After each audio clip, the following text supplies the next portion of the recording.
SG Consultancy Services. Study MBBS in Russia, Philippines, Uzbekistan.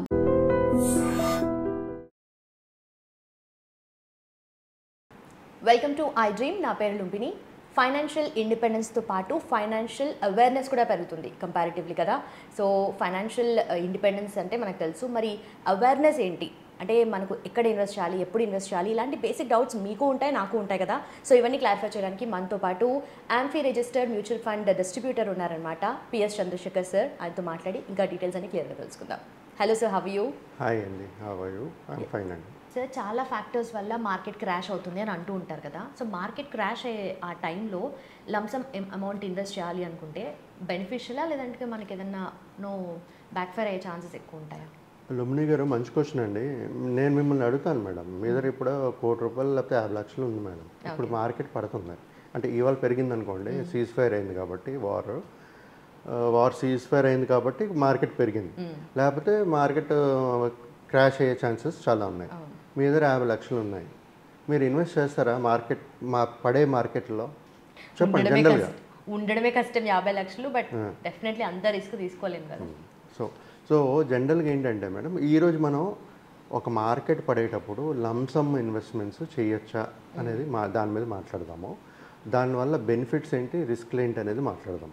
మనం డైరెక్ట్గా చేయొచ్చా చేయకూడదా అనకుండా బెనిఫిట్స్ ఏంటి, రిస్క్లు ఏంటి అని మాట్లాడుకుంటే ప్రతి ఒక్క ఇన్వెస్టర్ డిసైడ్ చేయగలుగుతారు వాళ్ళ డబ్బులు ఇన్వెస్ట్ చేయగలరా లేదని. ఇప్పుడు నేను అనుకోండి, నేను రిస్క్ తీసుకుంటానంటాను నేను. సో నేను లంసంగా ఇన్వెస్ట్ చేసేస్తాను, నాకు 20 సంవత్సరాలు అవసరం లేదు, నేను చేసేస్తాను. రైట్, ఒక్కొక్క మనిషి రిస్క్ టాలరెన్స్ బట్టి ఉంటుంది. సో ఇప్పుడు మనము బెనిఫిట్స్ మాట్లాడుకుందాం. Lump sum investment during market crash మాట్లాడు మేడం. ఇప్పుడు ఎప్పుడైతే మన మార్కెట్ పడుతూ ఉంటుందో, జనరల్గా మనం లంసంగా కొనేటప్పుడు ఏమవుతుందంటే నంబర్ ఆఫ్ యూనిట్స్ చాలా ఎక్కువ వస్తాయి. అండ్ ఒక ఆపర్చునిటీ కదా, మార్కెట్ పడుతున్నప్పుడే కదా మనం కొనాలి. సో ఆపర్చునిటీ ఉంటుంది అక్కడ, మన నంబర్ ఆఫ్ యూనిట్స్ ఎక్కువ వస్తుంది, తక్కువ అనేవి కొంటాం మనం. That is one first benefit.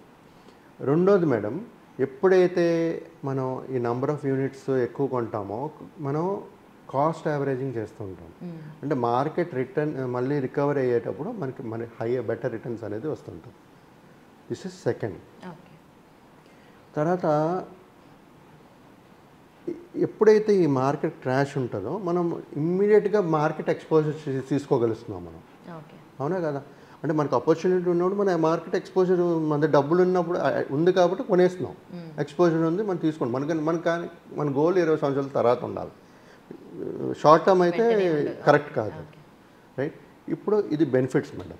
ఇప్పుడు మన రిస్క్ల గురించి మాట్లాడదాం మేడం. జనరల్గా ఈ మార్కెట్ క్రాష్ అయ్యేటప్పుడు ఏ ఇన్వెస్టర్కి టైం ఇవ్వదు, కొనడం కానీ అమ్మడం కానీ ఇవ్వదు. సో మార్కెట్ టైమింగ్ చేయడం చాలా కష్టం, ఇది ఒక రిస్క్. ఓకే, తర్వాత మార్కెట్ క్రాష్లో ఉండేటప్పుడు షార్ట్ టర్మ్ వాలటాలిటీ చాలా ఉంటుంది, పైకి కిందకి లేదా కిందకే వెళ్తుంటుంది. ఈ వాలటాలిటీ అనేది ఉంటుంది, ఇది రెండో రిస్క్. మూడోది, ఈ మార్కెట్ క్రాష్ అయ్యేటప్పుడు మేడం, మన హ్యూమన్ బీయింగ్స్ కదా, వీ హ్యావ్ ఎమోషన్స్. భయం క్రియేట్ అయిపోతుంది మనలో. మన గోల్ 20 సంవత్సరాల తర్వాత ఉన్నా సరే, ఆ మార్కెట్ క్రాష్లో మనకు ఆ భయం, అంటే మీరు పెట్టిన ఒక ₹100 పెట్టారనుకోండి, మార్కెట్ ₹20 చూపిస్తుంది ఆ రోజు, ఫియర్ క్రియేట్ అయిపోతుంది. ఆ ఎమోషనల్ డిసిషన్స్ బట్టి మనం అమ్మేస్తాం. Emotions third reason. ఇప్పుడు మేడం, ఇలాంటి సిచ్యువేషన్స్లో లంసమ్ బెటరా, ఎస్ఐపి బెటరా మాట్లాడదాం. నేనేమన్నాను, మార్కెట్ టైమింగ్ చేయలేము, మీరు చేయగలిస్తే వెల్ అండ్ గుడ్, మీకు రిటర్న్స్ వస్తుంది. బట్ మీరు ఇంకా మార్కెట్ పడుతుందని వెయిట్ చేశారనుకోండి, మీరు ఇన్వెస్ట్ చేయలేదు, లేదు ఇంకా అప్పుడు రికవరీ అయిపోయింది ఒకేసారి, ఆపర్చునిటీ లాస్ట్ అయిపోయింది. సో మీ డబ్బులు మీ దగ్గరే ఉంది, ఇంకా ఉపయోగం లేదు. సో ఇప్పుడు లంసమ్ వర్సెస్ ఎస్ఐపి ఏది బెటర్ ఇలాంటి మార్కెట్ క్రాష్ స్ట్రాటజీ?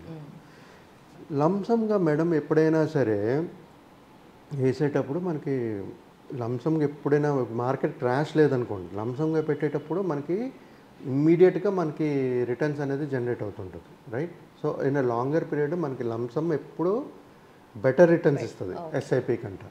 అంటే ఎందుకంటే మనం ఒకేసారి 50 లక్షలు పెట్టేస్తున్నాం, ఫర్ ఎగ్జాంపుల్ చెప్తాను, 50 లక్షలు ఇన్వెస్ట్ చేసేస్తున్నాం.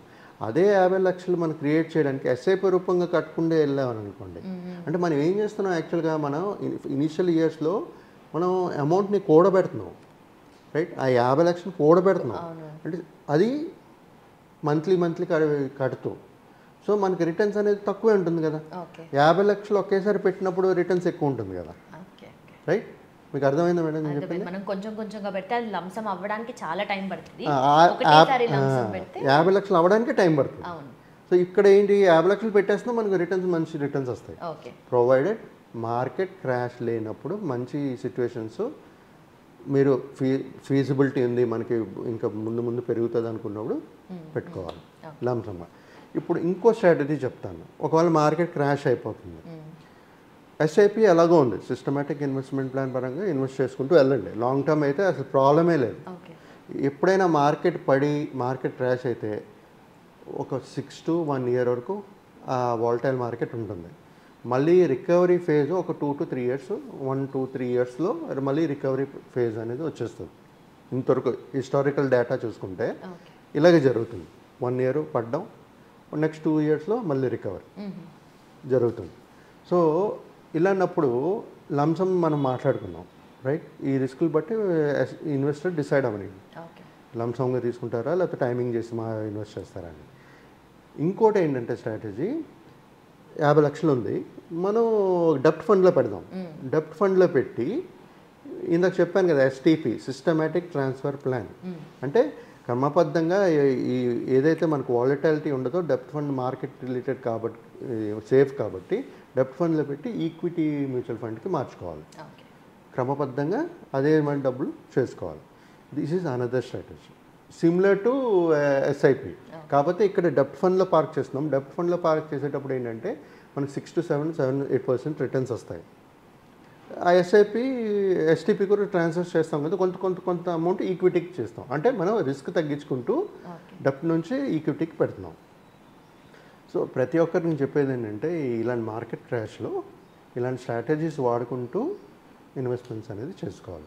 Okay sir, and also one more doubt ఏంటంటే, జస్ట్ లేమన్ థాట్ అనుకోండి. ఎందుకంటే ఫస్ట్ ఎస్ఐపి గురించి తెలిసినప్పుడు మన దగ్గర ఎంత ఉంటే అంతే సేవింగ్స్ లాగా ఇన్వెస్ట్ చేస్తూ వెళ్ళిపోవాలి అని చెప్పేసి. అంటే ఒక మంత్లో 10,000 అవ్వచ్చు, ఒక మంత్లో 15 అవ్వచ్చు, ఒక మంత్లో 7 అవ్వచ్చు.